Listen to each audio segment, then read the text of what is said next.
ina kira ga maza a wannan zamani, duk wanda bai aminta da matarsa ba to ya daina bari tana bashi wasu abubuwan da bai san su ba. An gane me nake nufi? Akwai mata makirai, akwai mata marasa tsoron Allah, akwai mata matsafa, akwai mata masu tsubbu da binnace. To duk mijin da yake da shakku akan matarsa, duk da matarsa ce, to kar ya yarda duk abin da ta bashi ya ɗauka ya sha ko ya ci.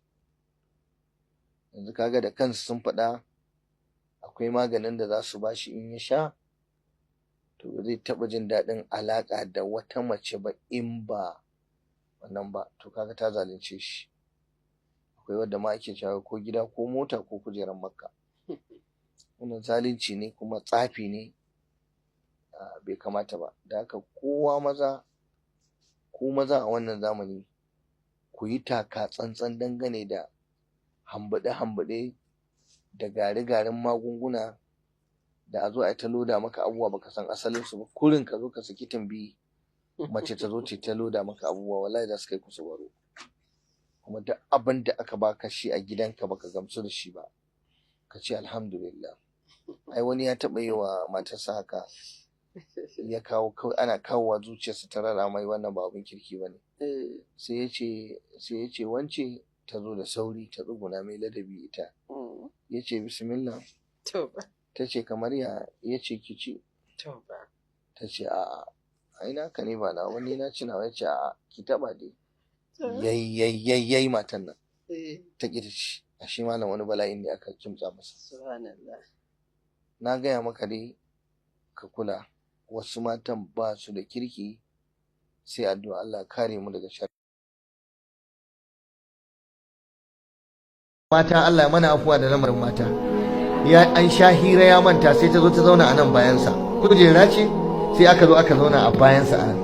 Tana dan shafa masa kafada tana gyara masa gashi. Ya manta sai ya dauko wayarsa suna hira. Ya manta tana ta masa abu na ashe kyamara ce a bayansa bai sani ba. Tas sai ta ga okay 1237 ne. Oh 1237 sai ya dan jaye haka. To shikenan ta bari. Wata rana ya shiga toilet yana wanka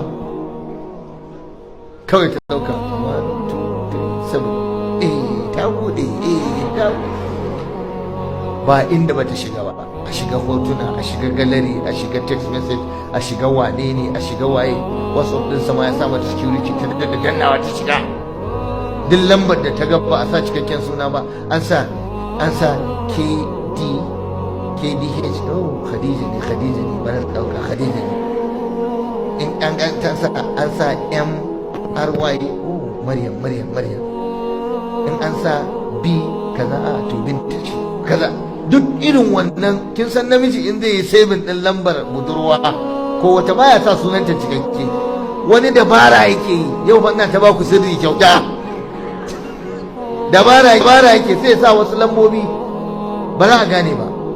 Duka ta dauka ta je ta gani, amma daga ƙarshen fim din ita ce hawan jini ya kama, rashin bacci ya dame ta, bakin ciki ya ishe ta, ta rasa inda za ta sa kanta saboda mai bincike.